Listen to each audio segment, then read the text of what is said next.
Nous allons faire plusieurs lectures dans la perspective de la prédication qui aura lieu tout à l'heure. D'abord dans l'évangile de Matthieu,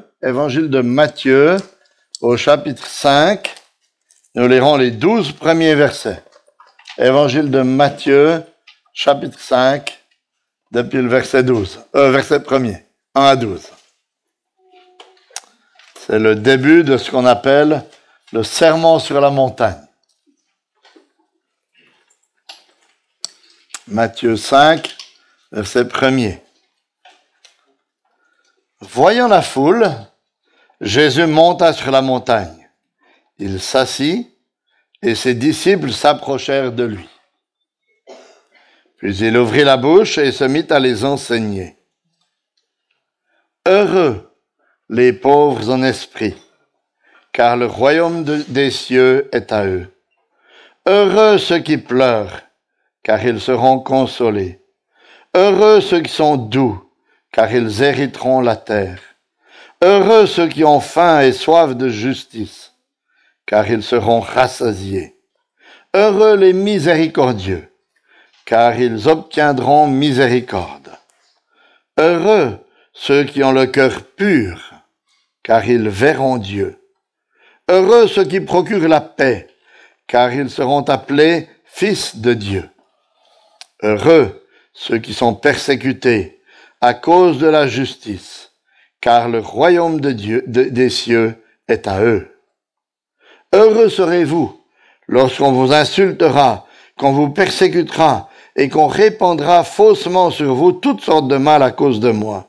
Réjouissez-vous et soyez dans l'allégresse, parce que votre récompense sera grande dans les cieux. Car c'est ainsi qu'on a persécuté les prophètes qui vous ont précédés.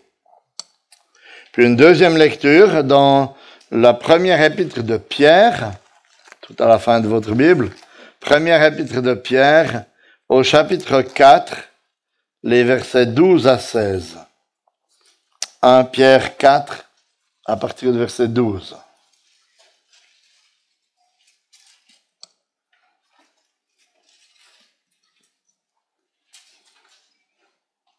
Bien-aimés, ne soyez pas surpris de la fournaise qui sévit parmi vous pour vous éprouver, comme s'il vous arrivait quelque chose d'étrange.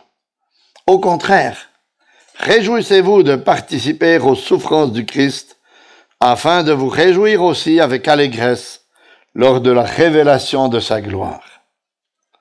Si vous êtes outragés pour le nom de Christ, vous êtes heureux, car l'Esprit de gloire, l'Esprit de Dieu repose sur vous. Que nul de vous ne souffre comme meurtrier, comme voleur, comme malfaiteur ou comme se mêlant des affaires d'autrui. Mais si c'est comme chrétien, qu'il n'en rougisse pas, qu'il glorifie plutôt Dieu à cause de ce nom. Et la troisième lecture, ce livre se trouve dans un des petits prophètes, dans Sophonie. Alors si vous allez à Matthieu, puis vous revenez en arrière, vous avez Malachie, Zacharie, Agé, et puis ensuite c'est Sophonie. Sophonie, chapitre 3, versets 9 à 15. Sophonie, chapitre 3, versets 9 à 15, une promesse pour le peuple de Dieu. Alors je rendrai pures les lèvres des peuples, pour qu'ils invoquent tous le nom de l'Éternel, en lui rendant un culte unanime. D'au-delà des fleuves de l'Éthiopie, mes adorateurs, mes dispersés, m'apporteront l'offrande. En ce jour-là, tu n'auras plus honte de tous tes agissements, des crimes que tu as commis contre moi, car alors j'écarterai du milieu de toi ceux qui s'exaltent avec orgueil, et tu cesseras d'être arrogante sur ma montagne sainte. Je laisserai au milieu de toi un peuple humble et faible, qui se réfugiera dans le nom de l'Éternel. Le reste d'Israël ne commettra pas de fraude, ils ne diront pas de mensonge, et il ne se trouvera pas dans leur bouche une langue rusée, quand ils auront leur pâture et leur gîte sans que personne les dérange. Pousse des cris de triomphe, fille de Sion, Lance des clameurs, Israël. Réjouis-toi, exulte de tout ton cœur, fille de Jérusalem. L'Éternel a écarté de toi les jugements, il a détourné ton ennemi. Le roi d'Israël, l'Éternel, est au milieu de toi. Tu n'as plus de malheur à craindre. Jusqu'ici nos lectures dans la parole inspirée de Dieu.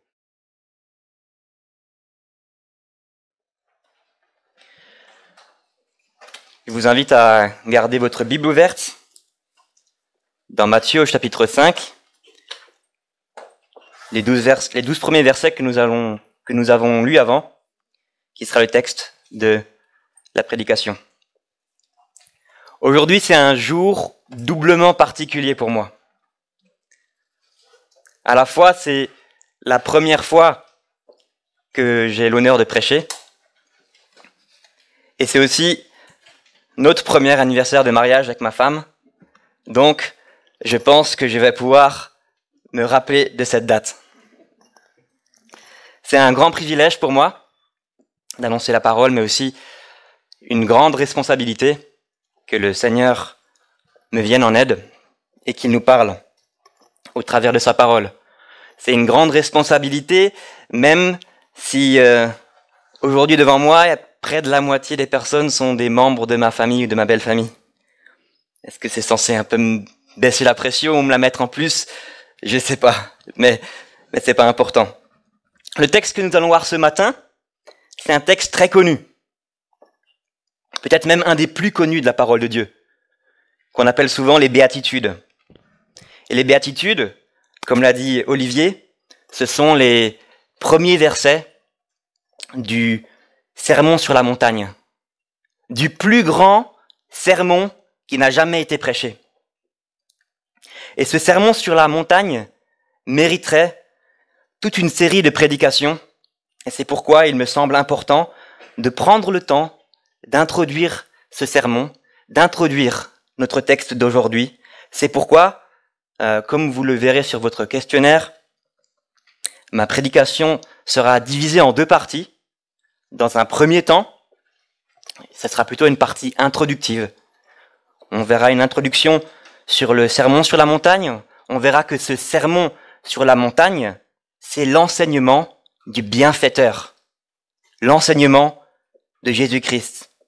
Et dans un second temps, nous nous pencherons davantage sur notre texte des béatitudes. Et nous verrons que, au travers de ces béatitudes, Jésus dresse le portrait du bienheureux. L'enseignement du bienfaiteur, le portrait du bienheureux. La Bible ne commence pas avec l'évangile de Matthieu.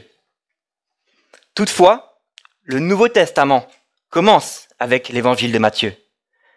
Et parmi les 4 évangiles, si Matthieu se situe à la première place, ce n'est pas anodin. Ce n'est pas une question d'ordre chronologique et de manière évidente. Ce n'est pas une question d'ordre alphabétique, mais c'est parce que Matthieu s'inscrit dans la suite de l'Ancien Testament. Matthieu, c'est l'évangile qui est imprégné de l'Ancien Testament. Matthieu, c'est l'évangile qui contient beaucoup de citations de l'Ancien Testament. Matthieu s'adresse à des Juifs, à un peuple qui baigne dans les Écritures de l'Ancien Testament. Et si on voulait résumer le message de l'évangile de Matthieu en 3 petits mots, le message serait « Christ est roi ». Et c'est notre premier sous-point. Matthieu veut nous montrer que Jésus est le roi du royaume des cieux. L'évangile de Matthieu commence et termine avec une notion, avec une idée de la royauté de Jésus. Le premier verset de l'évangile, généalogie de Jésus-Christ, fils de David, fils d'Abraham. Matthieu connecte directement Jésus avec le roi David. Il montre que Jésus est le roi Messie, promis, issu de la lignée du roi David. Dans les derniers versets de l'évangile, au verset 28, on connaît tous cette phrase de Jésus. tout pouvoir m'a été donné dans le ciel et sur la terre. Tout pouvoir, c'est lui le roi. Non seulement Matthieu présente Jésus comme le roi du royaume des cieux, mais il présente aussi Jésus comme l'accomplissement de l'ensemble de l'Ancien Testament. Jésus, l'accomplissement de l'ensemble de l'Ancien Testament. Et nous avons déjà dit que l'évangile de Matthieu est imprégné de citations de l'Ancien Testament. Et si vous vous penchez un peu sur l'évangile, si vous le lisez dans son intégralité, ou si vous avez envie de l'étudier et de voir comment se forme sa structure ou son plan, vous verrez que Matthieu a organisé son évangile autour de 5 grands discours de Jésus. 5 grands enseignements de Jésus, dont le sermon sur la montagne est le premier, qui couvre les chapitres 5 au chapitre 7. Ensuite, au chapitre 10, au chapitre 13, au chapitre 18 et les chapitres 24 à 25. Il y a 5 grands enseignements. Et on peut faire un parallèle entre ces 5 grands enseignements de Jésus et les 5 premiers livres de la parole de Dieu. Les 5 livres de la Torah, qu'on appelle aussi le Pentateuque. Les 5 livres de Moïse. Et encore plus frappant, dans les 4 premiers chapitres de son évangile, Matthieu commence par dresser un parallèle entre l'histoire d'Israël sous la conduite de Moïse et la vie de Jésus. Vous connaissez tous l'histoire d'Israël, la sortie d'Égypte. Matthieu 2, 19 à 23. Jésus aussi sort d'Égypte après qu'il a dû fuir en Égypte. Une fois sorti d'Égypte, le peuple, sous la conduite de Moïse, doit passer par les eaux, doit traverser la mer Rouge, un récit très connu. Matthieu 3, versets 13 à 17, Jésus passe aussi par les eaux du baptême, dans le Jourdain. Une fois avoir traversé la mer Rouge, vous vous souvenez tous que le peuple d'Israël se retrouve pendant 40 ans dans le désert. Après avoir été baptisé dans le Jourdain, Jésus se retrouve pendant 40 jours dans le désert. Le parallèle est frappant. Et enfin, Moïse reçoit de Dieu la loi sur une montagne. Et ici, le sermon sur la montagne, c'est Jésus, bien plus grand que Moïse. Jésus, Dieu fait homme, qui donne sa loi sur une montagne. Matthieu a donc un objectif, un but clair. Alors qu'il s'adresse surtout à des personnes d'arrière-plan juif, il veut leur montrer que Jésus est le grand roi promis dans la lignée du roi David. Mais pas seulement cela. Jésus est l'accomplissement des prophéties de l'Ancien Testament. Et c'est ce grand roi-là, Jésus, qui prêche ici, dans ce fameux sermon sur la montagne. Et ce sermon n'est pas un simple discours de Jésus parmi tant d'autres. C'est un discours solennel. Le plus grand des sermons qui n'a jamais été prêché. Quand Jésus parle, c'est Dieu qui parle. C'est le roi du royaume des cieux qui parle. Un sermon qui a une autorité particulière. Et on voit ça dès les premiers versets de notre texte. En introduction du discours, ce n'est pas écrit comme d'habitude dans les évangiles, où quand Jésus prend la parole, c'est écrit « Jésus parle »,« Jésus dit » ou « Jésus leur répondit ». Ici, c'est écrit « Voyant la foule, Jésus monta sur la montagne, et après qu'il se fut assis, ses disciples s'approchèrent de lui, puis, ayant ouvert la bouche, il les enseigna et dit. » Et ce n'est pas simplement une tournure de phrase pour faire joli. C'est intéressant de savoir ce que signifiait le fait de s'asseoir dans le contexte de Jésus. S'asseoir dans le contexte de Jésus, c'est comme les rabbins, les enseignants juifs. Quand ils s'asseyaient, ça voulait dire que leur discours qui arrivait avait une certaine autorité. Quand ils parlaient avec quelqu'un en marchant ou en étant debout, on considérait que c'était une discussion plutôt informelle. Mais quand l'enseignant s'asseyait, ça voulait dire que l'enseignement revêtait une autorité particulière. Plus encore, le texte mentionne qu'il ouvre sa bouche et qu'il enseigne.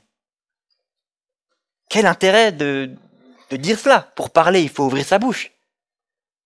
Mais ce n'est pas pour rien, car l'expression utilisée ici dans le grec avait aussi une signification particulière au temps de Jésus.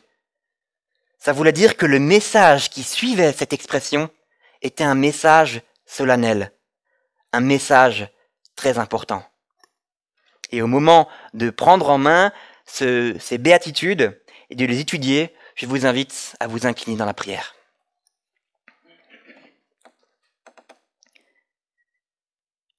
Seigneur, nous venons devant toi, humblement, Seigneur, avec ta parole ouverte devant nos yeux, avec ce sermon sur la montagne, avec les paroles mêmes de notre roi, le Seigneur Jésus-Christ. Seigneur, alors que nous allons tâcher de tirer un enseignement de ce sermon, le plus grand sermon jamais prêché, dispose nos cœurs, Seigneur, par ton esprit, à être à ton écoute. Que ton esprit, Seigneur, ouvre les yeux de notre cœur sur nous-mêmes, sur qui nous sommes et sur qui tu es, Seigneur. Que ton Saint-Esprit, Seigneur, ouvre les yeux de notre cœur pour qu'on puisse admirer, Seigneur, la grandeur de ta majesté, l'infinité de ta grâce, la perfection de l'œuvre de notre Seigneur, en qui nous te prions. Amen. Est-ce que vous connaissez la variété de pommes Akan? C'est des pommes qui arrivent assez tôt en été. Des pommes qui sont connues pour être très rouges, très belles. Et elles ont un goût à la fois vif dans le sucre et dans l'acidité. Et ce qui font qu'elles ont un vif succès aussi avec les visiteurs, si vous voyez ce que je veux dire. Ma femme aime les pommes. Alors au début de l'été, étant donné qu'il y a un pommier à Cannes dans le jardin de mes parents, j'ai sélectionné. Du coup, il faut chercher les pommes qui sont belles où il n'y a personne à l'intérieur. J'ai trouvé 5-6 pommes. J'étais content parce qu'elles étaient belles. Et à ma grande surprise, au bout de 3-4 jours, la plupart d'entre elles étaient complètement pourries. Malgré qu'elles soient très belles d'apparence, à l'intérieur, il y avait un verre où il y avait déjà de la pourriture. Si je dis ça, c'est parce que il me semble que on peut aussi des fois nous-mêmes nous tromper sur l'apparence. Pas forcément des pommes, mais de certaines personnes. Est-ce que ça ne vous est jamais arrivé de vous dire cette personne, elle est chrétienne, il lit la Bible tous les jours, ou bien j'ai vu sa collection de commentaires impressionnante, ça doit être un chrétien. Il témoigne aux autres avec un discours magnifique. Il peut que être chrétien. C'est une personne qui donne aux pauvres, qui fait attention à ce qu'elle consomme, qui ne gâche rien. Et en plus, j'ai vu, elle avait un petit pendentif avec une croix. Forcément, il est chrétien. Ou pour aller encore plus loin dans la pratique, lui, il est chrétien parce qu'il fait des prières magnifiques. Il jeûne fréquemment et tous les mois, il donne sa dîme. Je vous invite à prendre l'évangile selon Luc au chapitre 18. Nous allons lire les versets 9 à 14. C'est la parabole du pharisien et du publicain, on la connaît tous. Je me permettrai de commencer au verset 11 plutôt. Luc 18, 11 à 14. Le pharisien, debout, priait ainsi en lui-même. « Ô Dieu, je te rends grâce de ce que je ne suis pas comme le reste des hommes qui sont ravisseurs, injustes, adultères, ou même comme ce publicain. Je jeûne 2 fois par semaine, je donne la dîme de tous mes revenus. » Le publicain, se tenant à distance, n'osait même pas lever les yeux au ciel, mais il se frappait la poitrine en disant « Ô Dieu, sois apaisé envers moi qui suis un pécheur. » Je vous le dis, celui-ci descendit dans sa maison justifié plutôt que l'autre. Car quiconque s'élève sera abaissé, et celui qui s'abaisse sera élevé. Nous vivons aujourd'hui, particulièrement là où nous sommes, dans notre société de consommation, dans un monde qui attache une importance particulière, je dirais même une importance prioritaire à ce qui frappe les yeux. Et on va dire qu'une chose est bonne ou bien simplement parce qu'elle est belle. Et je me permets de dire qu'on ne peut pas, pour autant, affirmer qu'une personne est une vraie personne chrétienne seulement en voyant quelques actes extérieurs.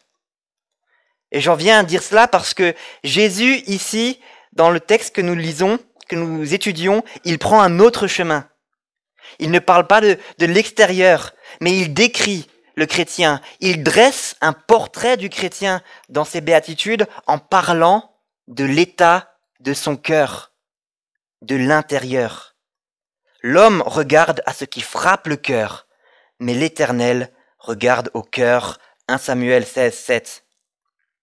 Quand nous lisons ces béatitudes, ces nouvelles normes de vie dont Jésus parle, notre instinct naturel, c'est de se dire « je dois essayer d'en faire un peu plus pour être meilleur, pour être chrétien ». Et c'est certainement dans ce sens-là, justement, que ce texte des béatitudes est un des textes les plus incompris de la parole de Dieu.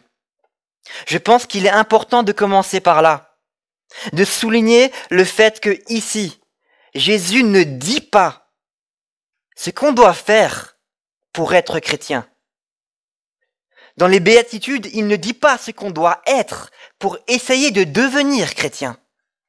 Non, il décrit simplement quelles sont les bénédictions qui appartiennent à ceux qui sont citoyens du royaume des cieux. Si vous lisez le texte, ce n'est pas une liste de conditions, c'est une liste de bénédictions. C'est pas un texte à l'impératif, c'est un texte qui est à l'indicatif. Et un des principes de base dans la vie chrétienne, c'est que l'être est le fondement pour le faire. L'être est le fondement pour le faire. Pour dire autrement, ce n'est pas pour devenir chrétien, pour devenir enfant de Dieu que nous cherchons à faire des choses bien, que nous cherchons à remplir une liste. Mais c'est parce que nous sommes enfants de Dieu, c'est parce que Dieu a changé notre vie que nous aspirons à ressembler à notre Père. Et comme je le disais, Jésus dresse ici un portrait. Les 8 béatitudes, c'est le portrait du chrétien. Donc on ne peut pas dire cette béatitude ça va et celle-ci aussi, donc c'est bon. Non, c'est l'ensemble des béatitudes qui caractérisent les vrais chrétiens. Imparfaitement, évidemment, c'est sûr, aujourd'hui dans le monde dans lequel nous vivons, mais réellement quand même, l'ensemble de ces béatitudes caractérise les vrais chrétiens. Voyons donc ce portrait du bienheureux. Il est intéressant de noter que le premier mot du premier sermon de Jésus, c'est « heureux » ou peut-être dans votre version « bienheureux ». Un mot positif, un mot joyeux, car la venue de Jésus est une bonne nouvelle. C'est la bonne nouvelle du salut pour ceux qui placent en lui leur confiance. Ils sont heureux pourquoi ? C'est marqué « car le royaume des cieux est à eux ». Sans doute que vous avez dû remarquer quand nous avons lu avant les béatitudes, cette phrase « car le royaume des cieux est à eux » revient 2 fois dans les béatitudes. À la première béatitude et à la dernière béatitude. Au verset 3 et au verset 10. Et si vous regardez bien, c'est la seule qui est au présent. Toutes les autres sont au futur. Et en cela, ça indique quel est le sujet principal de ces béatitudes. Ça indique quelles sont les personnes concernées. Nous l'avons dit, il s'agit ici d'un portrait. Donc, nous savons de qui est ce portrait. Ceux à qui le royaume des cieux est. C'est le portrait des chrétiens uniquement. Et s'ils sont heureux, il s'agit bien ici d'un vrai bonheur. Et ce bonheur, décrit par les béatitudes, c'est justement le fait d'être citoyen du royaume des cieux. La joie du salut. Ce n'est rien d'autre, le bonheur. Premièrement, notre bienheureux reconnaît sa propre injustice. Heureux les pauvres en esprit. Il convient de dire tout de suite ce que n'est pas la pauvreté en esprit. Ce n'est pas être pauvre dans le sens pauvreté sociale ou matérielle, quelqu'un qui n'a pas d'argent sur son compte en banque, quelqu'un qui est mendiant. Ce n'est pas la description d'un tempérament, quelqu'un qui est plutôt effacé ou timide. L'ensemble des béatitudes sont des caractéristiques spirituelles. La pauvreté en esprit, c'est une vraie humilité devant Dieu. John Charles Ryle dit « L'humilité est la première lettre de l'alphabet du christianisme. » Être pauvre en esprit, c'est reconnaître qu'on n'a aucune justice en nous-mêmes. C'est reconnaître notre péché. C'est reconnaître une pauvreté spirituelle. J'ai envie de dire encore plus, car le terme qui est utilisé ici pour parler de la pauvreté, dans le grec, c'est ptokos, qui décrit quelqu'un qui dépend entièrement des autres ou de quelqu'un d'autre pour sa subsistance. C'est plus que de la pauvreté spirituelle, c'est carrément une faillite spirituelle. Imaginez une entreprise, et je pense malheureusement qu'il doit y en avoir beaucoup dans la situation actuelle de crise qui vont ou qui connaissent la faillite. Une entreprise, avant d'être en faillite, quand elle a des problèmes, elle peut commencer à essayer de faire des économies, mettre en place des plans de redressement, etc., licencier une partie du personnel. Mais quand l'entreprise a fait faillite, c'est qu'elle ne peut plus rien faire. Il en est ainsi du chrétien qui reconnaît qu'il ne peut plus rien faire. En lui-même, il n'a aucun moyen pour son salut, pour sa justice. Le pauvre en esprit est un mendiant spirituel. Et la parabole que nous avons lue avant, celle du publicain et du pharisien, illustre bien cela. Ô Dieu, aie pitié de moi. Le publicain montre bien qu'il est pauvre en esprit. C'est lui qui rentre chez lui justifié. Le pharisien, avec ses belles prières et ses belles actions, est plutôt orgueilleux en esprit. Et lui ne rentre pas chez lui justifié. Es-tu comme le pharisien ce matin? Ou bien comme le publicain?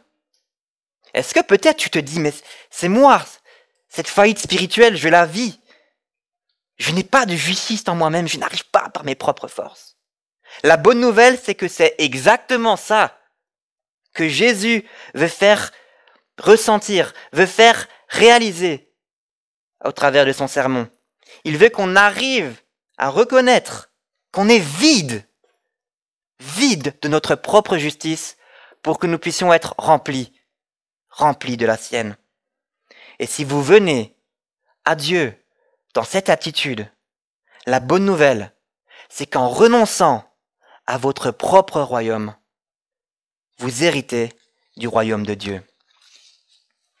Heureux ceux qui pleurent, heureux les tristes. Ça paraît complètement paradoxal. Mais de quelle tristesse est-ce qu'on parle?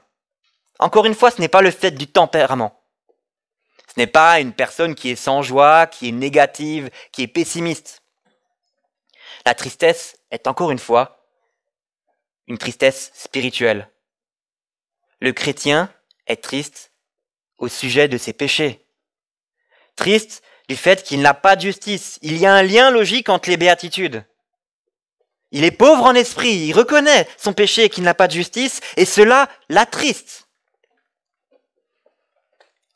Triste non seulement au sujet de ses péchés, mais au sujet des péchés du monde de manière générale, au sujet des conséquences que le péché a dans sa vie et autour de lui.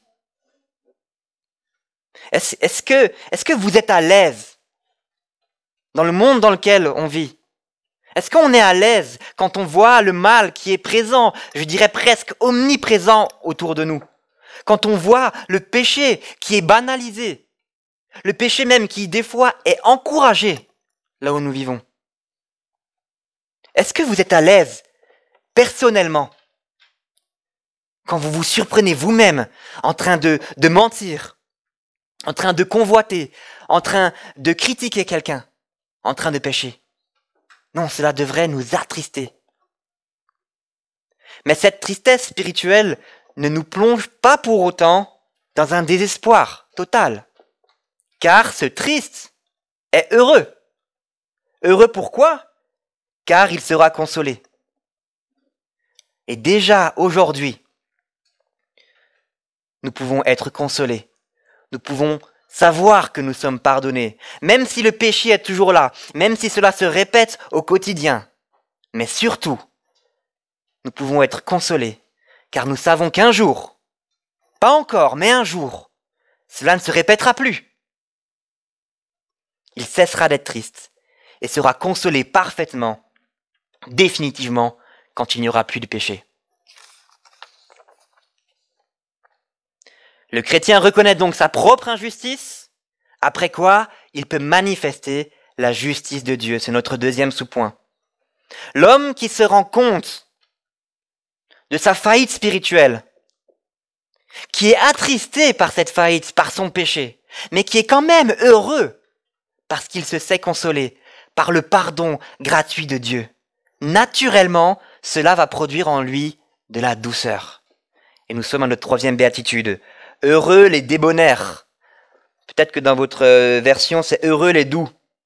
Il n'y a pas d'équivalent en français pour traduire ce mot grec qui est traduit chez vous par doux ou débonnaire. Et il faut faire attention de ne pas en avoir une mauvaise compréhension.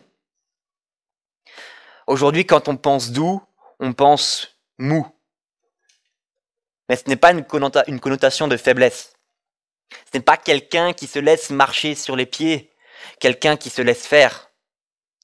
Jésus dit de lui-même qu'il est doux. La Bible nous dit que Moïse était un homme doux, mais il ne me semble pas que c'était des hommes mous. Ce que signifie cette douceur, c'est avant tout une douceur envers Dieu. Comme on l'a dit, la douceur de l'homme brisé par son péché, mais pardonné par grâce, qui se soumet avec joie, avec douceur à la volonté de Dieu. Et cette douceur va se traduire dans sa vie envers les hommes par une certaine humilité. Le doux, c'est celui qui n'est pas préoccupé premièrement par lui-même, mais par le cœur de l'autre.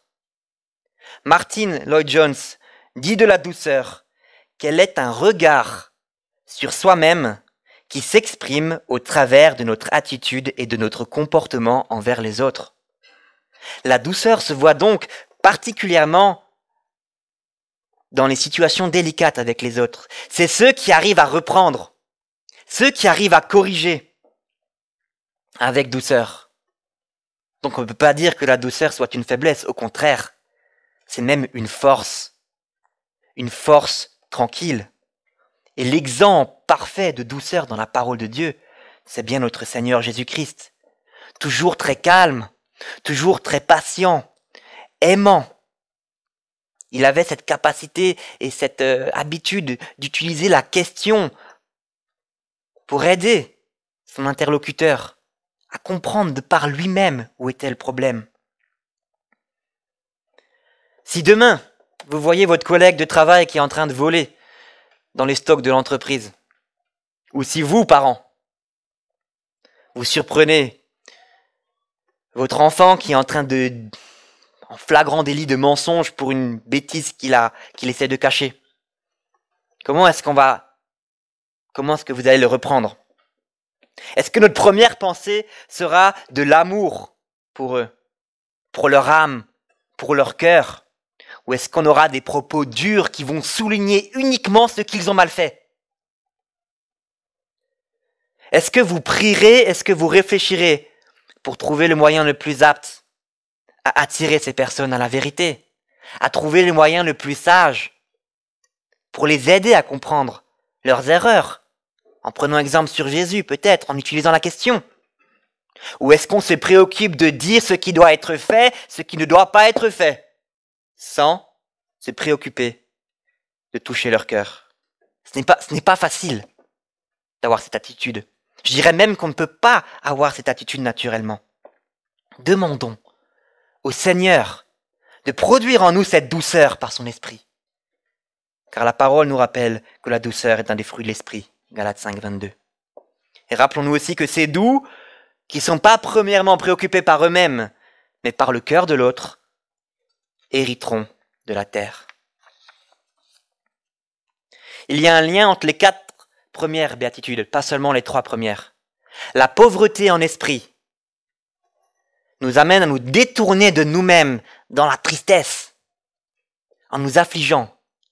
Et la douceur qui est produite en nous nous amène à nous tourner vers Dieu, en recherchant sa justice. Heureux ceux qui ont faim et soif de la justice. Avoir faim et soif, qu'est-ce que c'est? Quand vous avez faim et soif, c'est que votre corps est en train de vous dire qu'il y a un manque. Plus encore, la faim et la soif représentent des besoins nécessaires, vitaux pour la vie physique.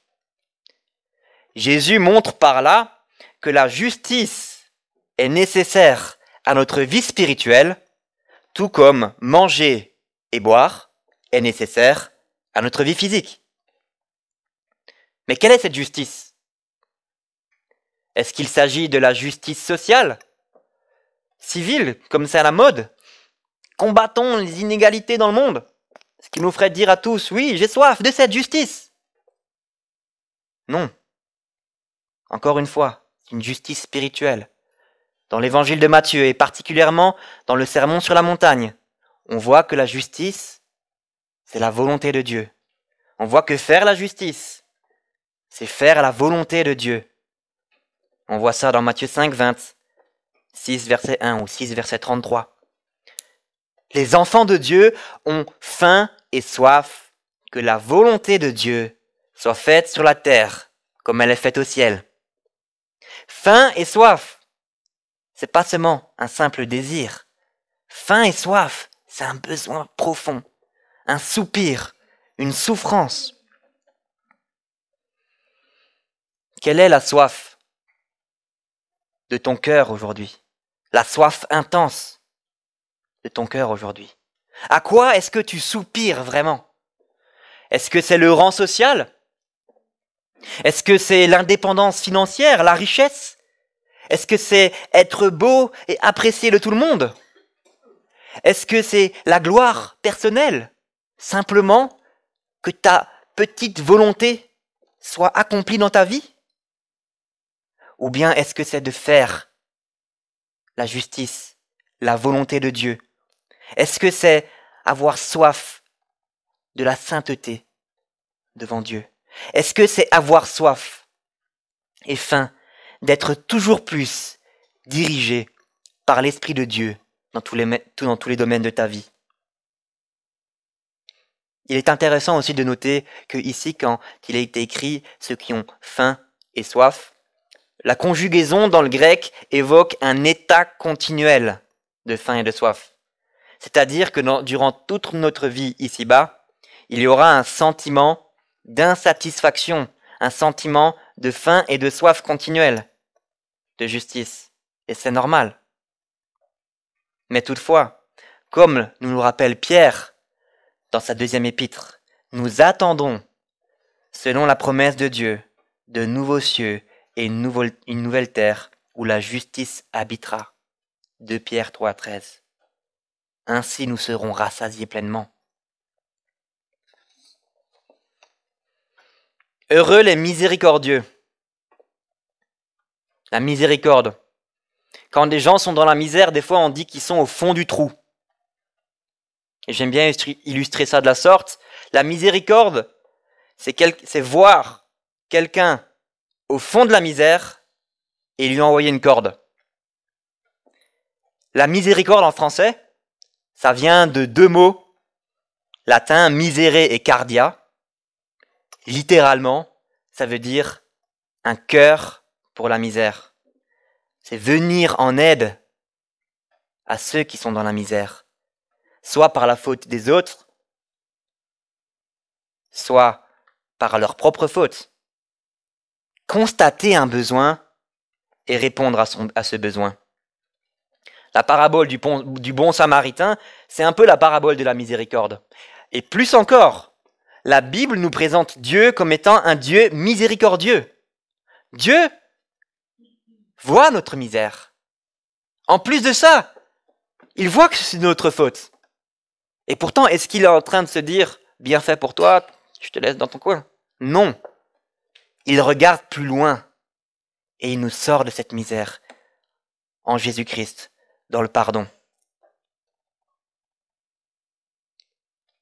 Qu'en est-il si le collègue qu'on voyait voler dans le stock de l'entreprise s'est finalement fait prendre, qu'il perd son travail et qui finit dans une misère profonde, problèmes d'argent, les problèmes familiaux? Quelle sera notre réaction vis-à-vis de lui? Est-ce qu'on va se dire « bien fait pour lui » ? Est-ce qu'on sera agacé par son attitude? Est-ce qu'on sera dur, méprisant et critique? Ou bien est-ce qu'on aura de la douceur, de la patience? Est-ce qu'on sera prêt avec sagesse à le pardonner, à prier pour trouver le moyen le plus sage pour l'aider dans la situation dans laquelle il est, pour l'aider à surmonter et à comprendre son erreur? Et encore une fois, ce n'est pas quelque chose de facile, surtout quand on voit quelqu'un qui se retrouve dans une misère profonde à cause de lui-même. Si nous avons du mal à cela, rappelons-nous ce que nous étions. Rappelons-nous de la miséricorde de Dieu envers nous, qui voit notre misère par nos fautes, mais qui va plus loin que nos fautes, qui nous pardonne. Et bien entendu, demandons au Seigneur de nous aider à grandir en cela. Heureux ceux qui ont le cœur pur. On a dit qu'on est en train que Jésus dresse un portrait. Et là, il parle du cœur pur. Et on se dit, si c'est un portrait, le cœur pur, je suis plus trop concerné, quoi. Mais attention. Qu'est-ce qu'un cœur pur? Un cœur pur, ici, ce n'est pas un cœur sans péché. Un cœur pur, c'est un cœur qui a été purifié. Vous vous rappelez, il s'agit du portrait du chrétien. Le cœur du chrétien a été purifié, a été changé par Dieu. C'est ça un cœur pur. Avoir un cœur changé, ça ne veut pas dire qu'on ne pêche plus. Mais par contre, dans notre attitude, c'est de ne plus vouloir pécher. Un cœur pur, c'est un cœur qui veut être pur. Sincèrement. Ô Dieu, crée en moi un cœur pur, renouvelle en moi un esprit bien disposé. Psaume 51, 12.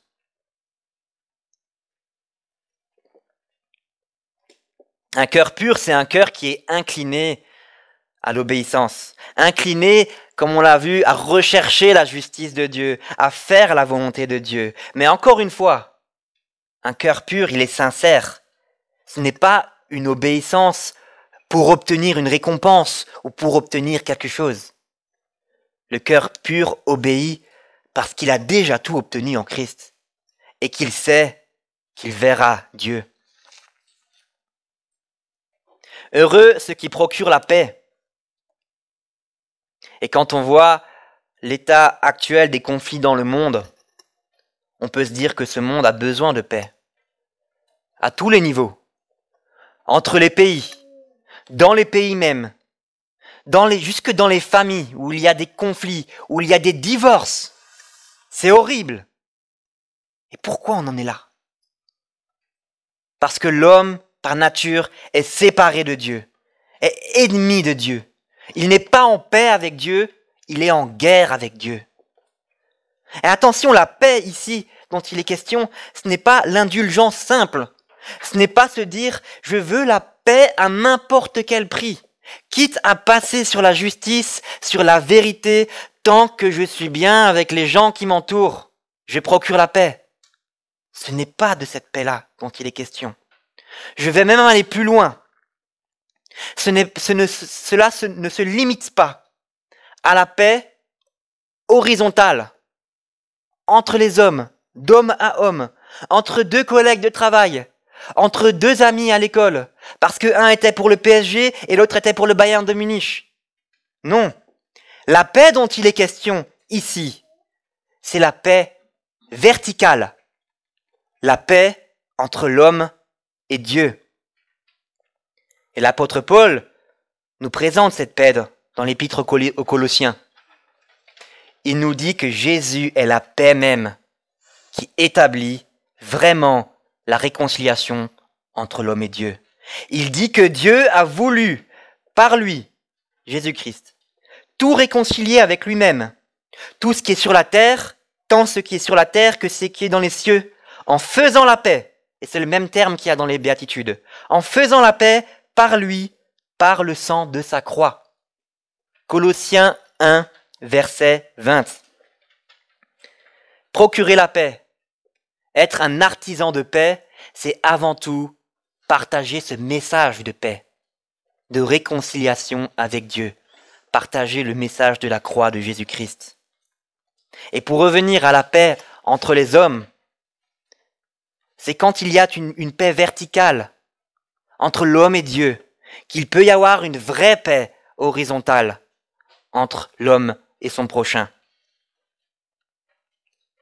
Ce matin, est-ce que tu es en paix ou est-ce que tu es en guerre avec Dieu? Et même s'il y a beaucoup de Suisses, par nationalité ou de cœur, ici, il n'y a pas de neutralité possible. Si tu n'es pas en paix, c'est que tu es en guerre avec Dieu. Même si cela n'est pas évident, si tu prends conscience que tu n'es pas en paix, viens à Christ.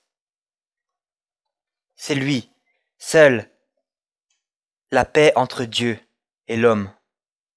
Et ceux qui procurent ainsi la paix, ils seront appelés fils de Dieu, nous dit le texte. Tout simplement parce qu'ils ont la ressemblance familiale avec leur Père.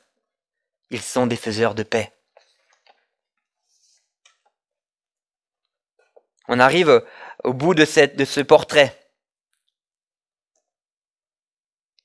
Le bienheureux reconnaît son injustice, il manifeste la justice de Dieu, et enfin, il reconnaît qu'il manifeste la justice de Dieu.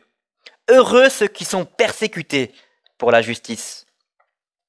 Vous remarquerez qu'on passe de l'état intérieur du chrétien aux conséquences que cela a à l'extérieur de lui. Quand j'étais plus jeune, à la télévision, il y avait une pub pour un yaourt qui disait « actif à l'intérieur et ça se voit à l'extérieur ». Et je dirais ici, quand Dieu nous change à l'intérieur, ça se voit à l'extérieur. Il y a aussi un adage dans l'Empire romain qui dit « qui veut la paix prépare la guerre ». On pourrait dire ici « qui procure la paix doit se préparer à la persécution ». Le Seigneur garde ce qui est plus dur pour la fin. Il n'est pas en train de laisser un message édulcoré. Et si vous lisez bien le texte, il n'est pas en train de dire que la persécution, c'est une possibilité en tant que chrétien. Non. La persécution est une certitude. Le Seigneur garde ce qui est plus dur pour la fin, mais il garde aussi le meilleur pour la fin.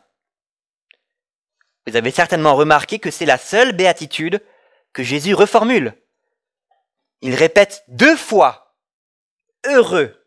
Il insiste même « réjouissez-vous et soyez dans l'allégresse parce que vous êtes persécutés ». Si jusqu'à présent toutes les béatitudes étaient un peu contraires aux valeurs du monde dans lequel nous vivons, un peu paradoxal.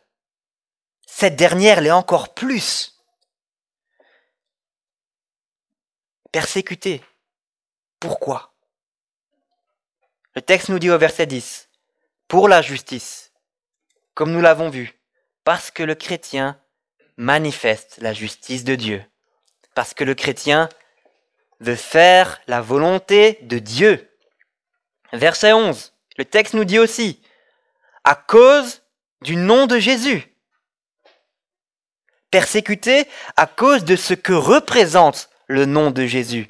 Dans notre société individualiste, où tout se mérite, où tout se paye, où l'homme est mis au centre, où l'homme est le petit roi, où c'est la volonté de l'homme qui doit être mise à la première place.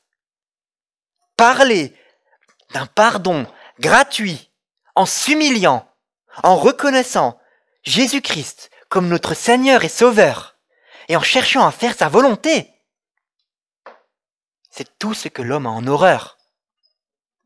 Voilà pourquoi il ne peut pas être à l'aise avec ça et pourquoi il persécute le chrétien. Persécuter comment? Ça peut commencer par les moqueries, les insultes, les calomnies. On détourne des fois la vérité pour nous outrager. Que ça soit individuellement ou en église. Vous avez peut-être déjà remarqué que quand il y a un reportage à la télévision sur les églises évangéliques, on sélectionne les églises, on sélectionne les images qu'on montre, où il y a des fois des choses un peu particulières qui se passent. On veut montrer une certaine image de l'église pour qu'on puisse la critiquer. Et cette persécution peut aller plus loin. Le mercredi soir, en réunion de prière, David nous partage souvent les sujets de l'Église dans le monde, l'Église persécutée. La persécution peut être physique, elle peut être matérielle. Dans certains pays, les chrétiens sont privés d'emploi. Ils sont privés, des fois, de leur toit. Ils sont privés jusqu'à l'eau potable. Et enfin, la persécution peut aller jusqu'au bout, jusqu'à la mort. Et ici, on ne s'en rend pas compte d'une telle persécution. Mais pourtant, il y a chaque année entre 160 000 et 250 000 chrétiens qui meurent de la persécution. Alors pourquoi se réjouir? Pourquoi se réjouir comme les apôtres dans Actes 5, 41, alors qu'ils viennent de se faire battre, flageller? Le texte nous dit, ils se retirèrent de devant le Sanhédrin, joyeux d'avoir été jugés dignes de subir des outrages pour le nom de Jésus. Pourquoi se réjouir? Le texte nous le dit, notre récompense sera grande dans les cieux. Quelles que soient les persécutions que nous devons vivre ici-bas, elles ne sont rien à côté de la grandeur de ce qui nous attend dans les cieux. Et nous ne la mesurons pas, cette grandeur. Et la fin du texte nous dit aussi, et surtout, que la persécution, c'est la preuve de notre appartenance au Christ. C'est ce qui nous met, entre guillemets, de quelque sorte, dans la lignée des prophètes, des Jérémie, des Ésaïe, des Jean-Baptiste, des Paul. Et c'est pour ça que nous avons lu le texte dans 1 Pierre 4. Je vous relis le verset 14. Si vous êtes outragés pour le nom de Christ, vous êtes heureux. Parce que l'Esprit de gloire, l'Esprit de Dieu repose sur vous. Alors, compte tenu du fait que la persécution atteste quelque part notre appartenance au royaume des cieux, je pense que je peux me permettre de dire que la pire des choses, que la persécution n'est pas la pire des choses qui puissent vous arriver. Mais la pire des choses serait de ne pas être persécuté.